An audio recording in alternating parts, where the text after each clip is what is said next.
दोस्तों, बुजुर्गों, साथियों, माँ बहनों, आप सबकी मोहब्बत और प्यार का आभारी। सबसे पहले आपको सलाम, आदाब और नमस्कार करता है शकील अंसारी।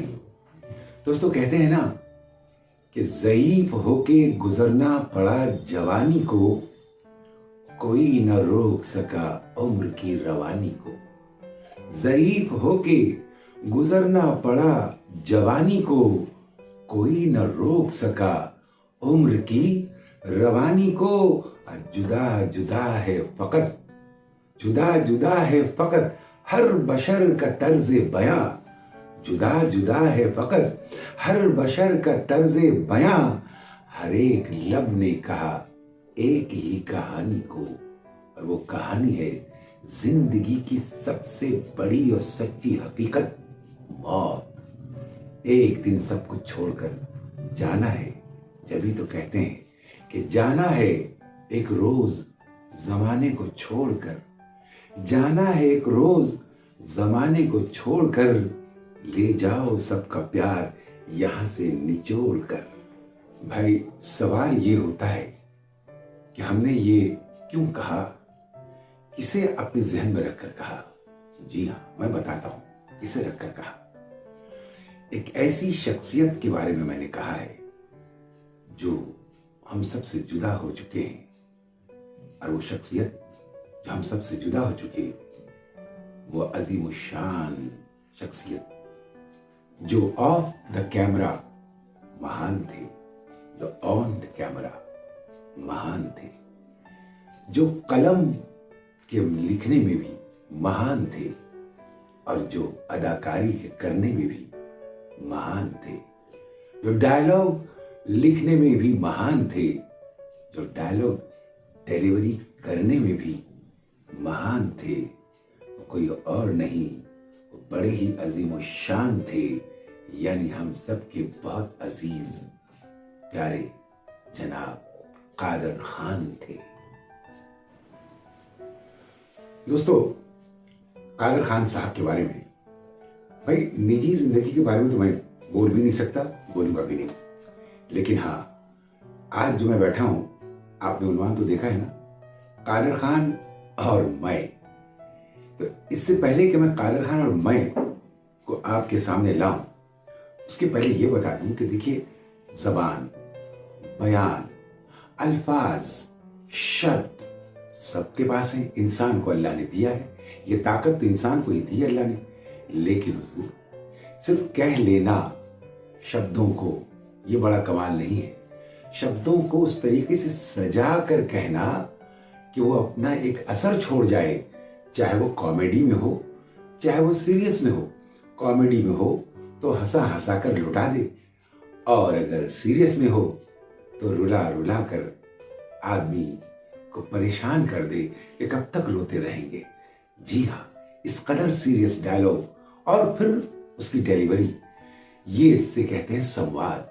और इस संवाद के महान राइटर कादर खान साहब, उसे पेश करने वाले भी कादर खान साहब, अदाकारी का तो जवाब नहीं। और हुजूर, मैं ये अब बताऊं आपको कि कादर खान और मैं, ये जो उन्वान है, ये क्यों रखा गया। रखने की वजह यह है कि कादर खान साहब में और मुझ में एक खास सिमिलरिटी है एक मामले में। वो क्या है, सुन लीजिए। भाई, फिल्म बैराग, धर्म अधिकारी, कानून अपना अपना, ये 3 फिल्में ऐसी हैं जहां दिलीप कुमार साहब ने खुद कहा कि अगर कादर खान मेरे सामने होंगे तो ऐसा लगेगा कि एक दिलीप कुमार के सामने दूसरा दिलीप कुमार है। लेकिन ये कादर खान थे, इन्होंने कहा नहीं हुजूर, ऐसा नहीं होगा कि दिलीप कुमार के सामने दिलीप कुमार है, मैं अपने आप को बिल्कुल बदल लूंगा। और ऐसा बदला कि कोई तरह की कमी नहीं रखी बदलने में उन्होंने। आप देखिएगा बैराग, देख लीजिए कानून अपना अपना, देख लीजिए धर्म अधिकारी, बिल्कुल अलग तरह का अंदाज लेकर दिलीप साहब के सामने आए।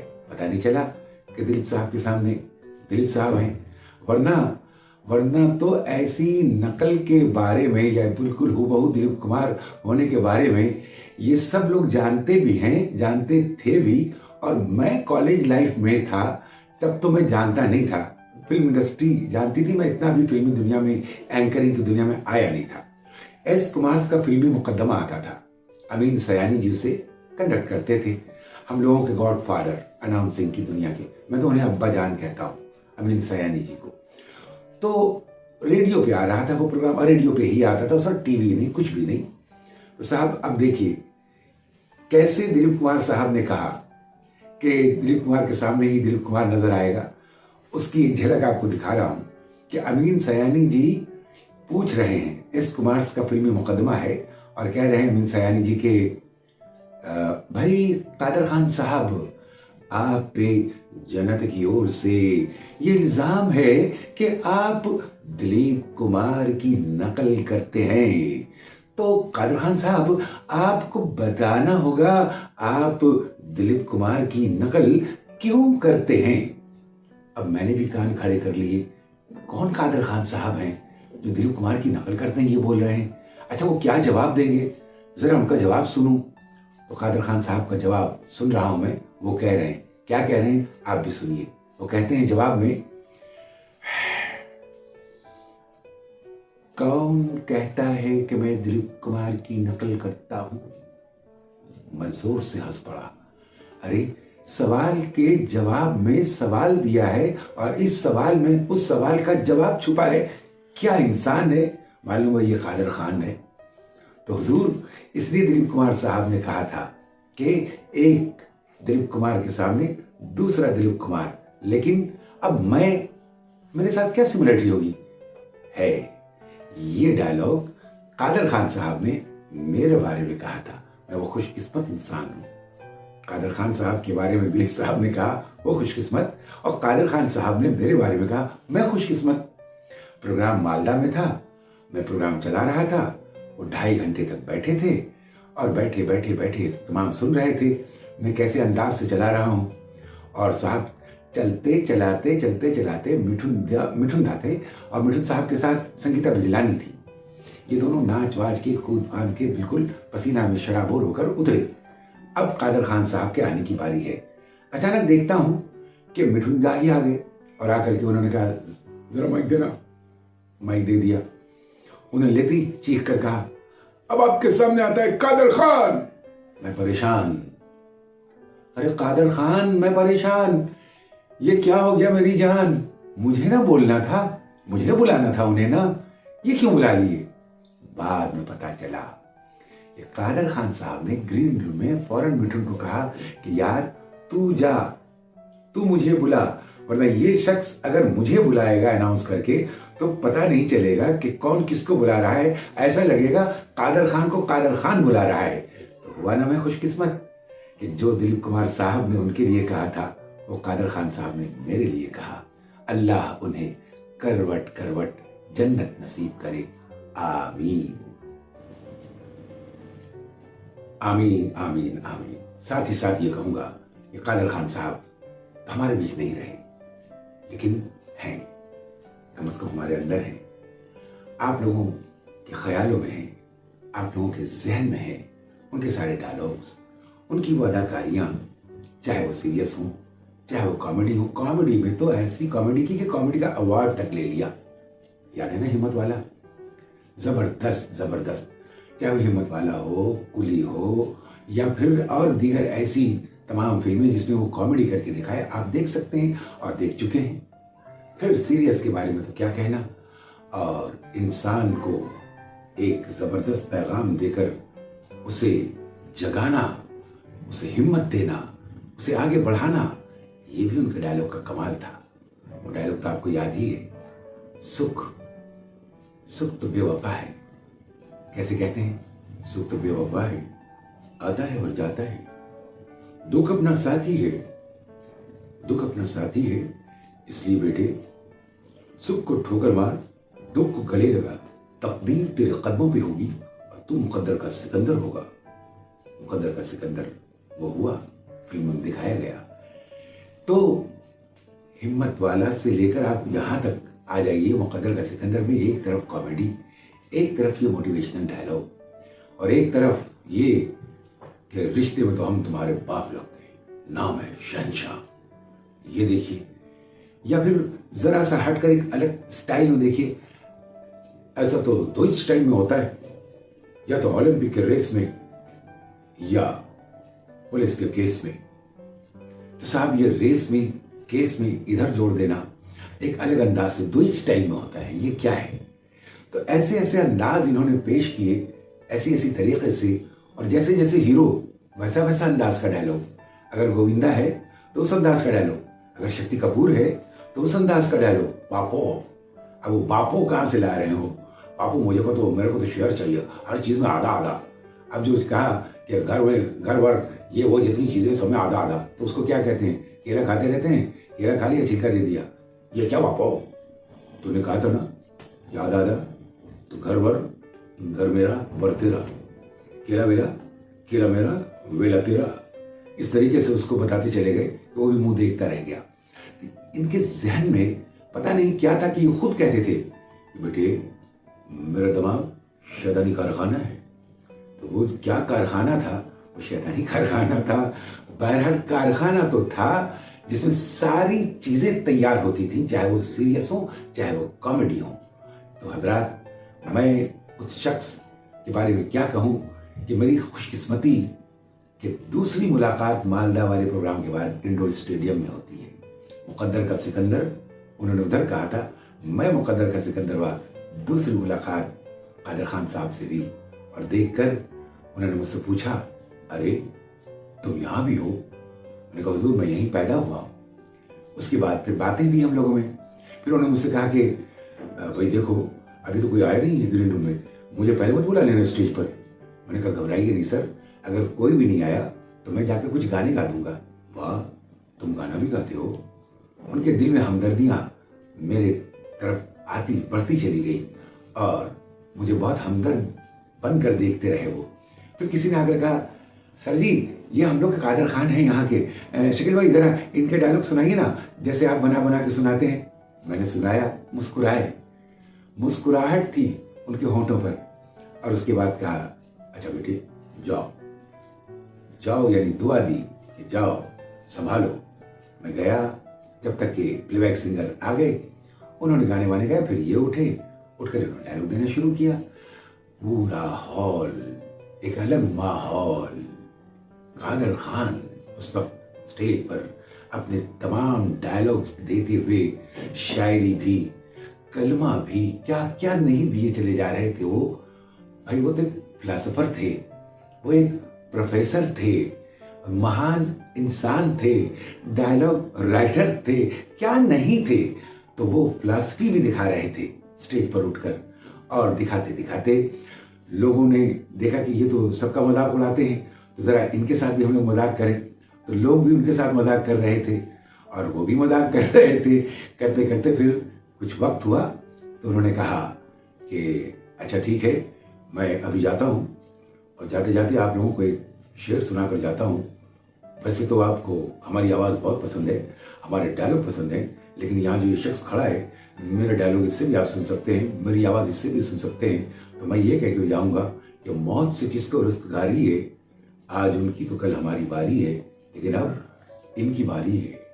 इतने अच्छे से हमें सम्मान दिया, मुझे तो कहना पड़ा कि वाकई बड़ा वो नहीं जो निशान अपना खड़ा कर दे, बड़ा वही है जो छोटे को भी बड़ा कर दे। और बड़ा कर देने वाले थे कादर खान। कादर खान साहब, ऐसी हस्ती जिनके बारे में बोलता रहूं तो मैं बोलता ही रहूंगा और आप सुनते ही रहेंगे। कब तक, कहां तक, कहीं पर लाकर बात को अपने इख्तिताम भी करना है। लेकिन हुजूर, इख्तिताम करने के पहले ये बताऊं कि कादर खान साहब हमारे बीच तो नहीं रहे, चले गए, ठीक है, अपनी यादें छोड़कर गए। इतना कुछ हम लोगों को उन्होंने दिया, कितना कुछ दिया। और ऐसे ढेर सारे लोग हैं, अदीब हैं, शायर हैं, फनकार हैं, मौसीकार हैं, अदाकार हैं, क्या नहीं बड़े बड़े डायरेक्टर्स हैं, क्या क्या नहीं देकर जाते हैं ये लोग, हम फरामोश कर देते हैं। कादर खान साहब ने इतना कुछ दिया, लेकिन एक शिकायत कि कादर खान साहब को जो सम्मान, जो इज्जत, जो बुलंदी मिलनी चाहिए थी उनकी जिंदगी में ही, वो उन्हें नहीं मिल पाई। इसका शायद उन्हें बहुत अफसोस था। इसलिए ऐसा लगता है इसी अफसोस की वजह से वो दम तोड़े भी तो यहाँ नहीं, टोरंटो में दम तोड़ने वाले कादर खान साहब को जब सम्मान नहीं मिलता है, इज्जत नहीं मिलती है, तो दिल को बहुत तकलीफ पहुंचती है। और ऐसा लगता है कि मैं सारी दुनिया से कहूं कि ऐ दुनिया वालों, क्यों ऐसा करते हो? जब लोग चले जाते हैं तब उनकी तारीफ में सब कुछ कहते हो, या अगर उनकी जिंदगी में उन्हें कोई सम्मान देते भी हो तो उस वक्त जब वो अपने होश में नहीं रहते, उम्र की उस जगह पे पहुंच जाते हैं कि उन्हें क्या दे रहे हो, क्या मिल रहा है, कुछ पता नहीं चलता।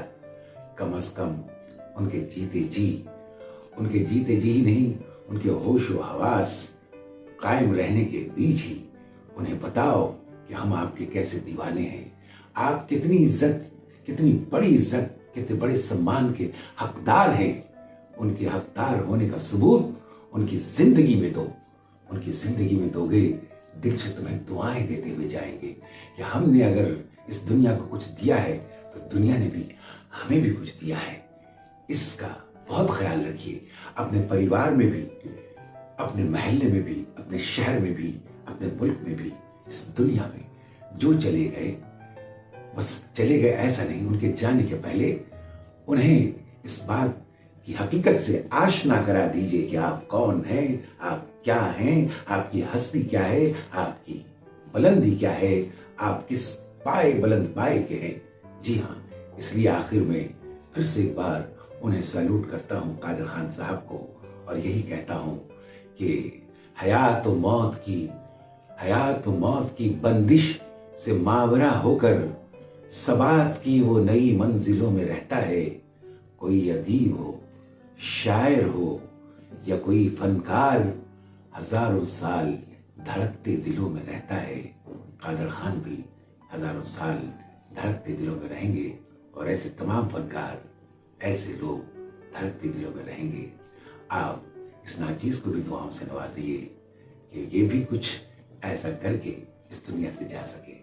इसके साथ आप सबके लिए दुआ, अल्लाह आप लोगों को तंदुरुस्त और तवाना रखे, नया साल बहुत अच्छा रखे, हमेशा आप खुशहाल रहें और दूसरों को खुशहाल रखें। बस इतना कहते हुए आपसे इजाजत चाहता है आपकी मोहब्बत और प्यार का आभारी, यानी ये नाचीज शकील अंसारी।